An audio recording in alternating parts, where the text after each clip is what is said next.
हर developer की जिंदगी में एक ऐसा मोड़ जरूर आता है जब उनका लिखा हुआ कोड वक्त के साथ उलझता चला जाता है। तो आज हम इसी उलझन को सुलझाने के एक बेहतरीन तरीके यानी डिजाइन पैटर्न्स को आसान भाषा में समझेंगे। ये एक ऐसी कहानी है जो ज्यादातर डेवलपर्स की है ना? एक प्रोजेक्ट बड़े जोश के साथ शुरू होता है, कोड लिखा जाता है और फिर कुछ महीनों बाद उसी कोड को समझना या उसमें कुछ नया जोड़ना एक बुरे सपने जैसा लगने लगता है। ये एक बहुत ही आम लेकिन बड़ी चुनौती है। तो फिर इस उलझे हुए कोड का हल क्या है? यहीं पर डिजाइन पैटर्न्स की एंट्री होती है। इन्हें आप सॉफ्टवेयर बनाने के लिए पहले से तैयार, टेस्ट किए हुए ब्लूप्रिंट्स या नक्शों की तरह समझ सकते हैं। अगर इसे और सरल शब्दों में कहूं तो डिजाइन पैटर्न कोई बना बनाया कोड नहीं है जिसे बस कॉपी पेस्ट करना हो। नहीं, बल्कि ये एक आइडिया है, एक तरीका है जो हमें बताता है कि एक आम कोडिंग प्रॉब्लम को सबसे अच्छे और सबसे असरदार तरीके से कैसे सॉल्व किया जाए। ये वो समाधान है जो सालों के अनुभव से निकले हैं। तो इन डिजाइन पैटर्न्स को और अच्छे से समझने के लिए इन्हें 3 मेन ग्रुप्स में बांटा गया है। ये हमारे टूल किट को ऑर्गेनाइज करने जैसा है ताकि हम सही प्रॉब्लम के लिए सही टूल का इस्तेमाल कर सकें।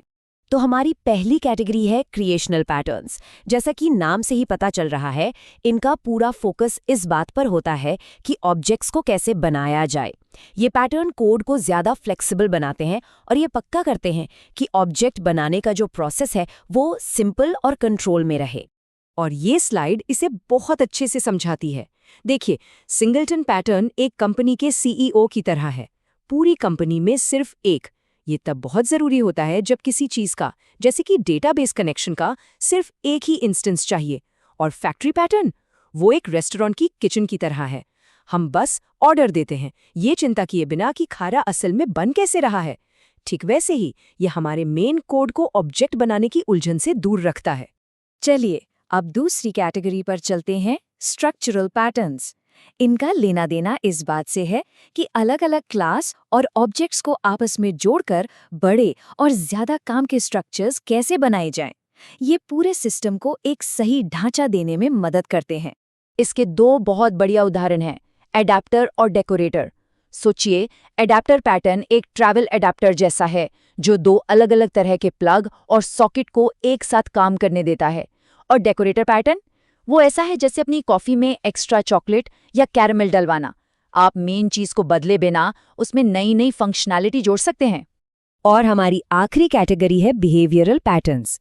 ये पैटर्न्स इस बात पर ध्यान देते हैं कि अलग-अलग ऑब्जेक्ट्स आपस में कैसे बात करते हैं, कैसे टीम की तरह काम करते हैं और जिम्मेदारियों को कैसे बांटते हैं। और ये स्लाइड इसे बिल्कुल साफ कर देती है। ऑब्जर्वर पैटर्न तो एकदम YouTube नोटिफिकेशंस की तरह काम करता है।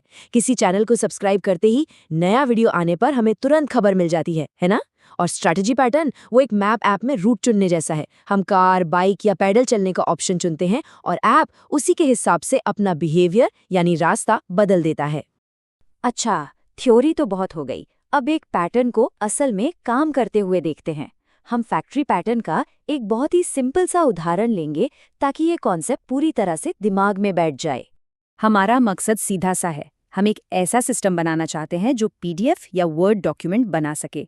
पर सबसे ज़रूरी बात यह है कि हमारे मेन प्रोग्राम को इस बात की कोई टेंशन नहीं होनी चाहिए कि ये डॉक्यूमेंट असल में बनते कैसे हैं। तो इसे करने के लिए हम 3 आसान स्टेप्स लेंगे। सबसे पहले हम एक डॉक्यूमेंट का बेसिक ढांचा या कहें कि एक इंटरफेस बनाएंगे। फिर हम उस ढांचे का इस्तेमाल करके पीडीएफ और वर्ड के लिए अलग-अलग क्लास बना लेंगे। और आखिर में हम एक फैक्ट्री बनाएंगे जो तय करेगी कि रिक्वेस्ट के हिसाब से कौन सा डॉक्यूमेंट बनाना है। ऐसा करने से हमारा मेन प्रोग्राम ऑब्जेक्ट बनाने की जिम्मेदारी से एकदम आज़ाद हो जाता है। तो अब सबसे बड़ा सवाल कि ये सब इतना ज़रूरी क्यों है? हमें इन पैटर्न्स की परवाह क्यों करनी चाहिए? इसका जवाब बहुत सीधा है, क्योंकि ये सॉफ्टवेयर डेवलपमेंट में असल और ज़बरदस्त फ़ायदे देते हैं। देखिए, जब डिज़ाइन पैटर्न्स का इस्तेमाल होता है तो कोड अपने आप साफ सुथरा और समझने में आसान हो जाता है। कोड के हिस्सों को बार बार इस्तेमाल किया जा सकता है, जिससे एप्लीकेशन को बड़ा करना आसान हो जाता है।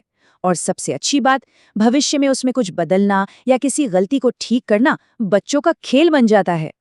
और ये कोई ऐसी चीज़ नहीं है जो सिर्फ किताबों में होती है, ये हर जगह है। वेब डेवलपमेंट में मशहूर MVC पैटर्न से लेकर हमारे स्मार्टफोन के ऐप्स, वीडियो गेम्स और बड़ी बड़ी कंपनियों के सॉफ्टवेयर तक, ये हर प्रोफेशनल डेवलपर के टूल किट का एक बहुत ज़रूरी हिस्सा हैं।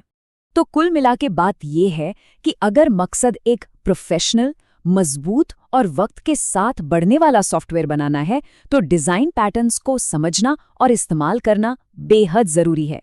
ये कोई ऑप्शन नहीं, बल्कि एक ज़रूरत है।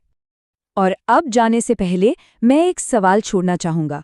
ज़रा अपने किसी मौजूदा प्रोजेक्ट के बारे में सोचिए। क्या उसमें कोई ऐसी जगह है जहाँ कोड बहुत उलझा हुआ है या एक ही चीज़ बार-बार लिखी जा रही है? क्या पता वहाँ कोई डिज़ाइन पैटर्न आपकी मदद के लिए इंतज़ार कर रहा हो।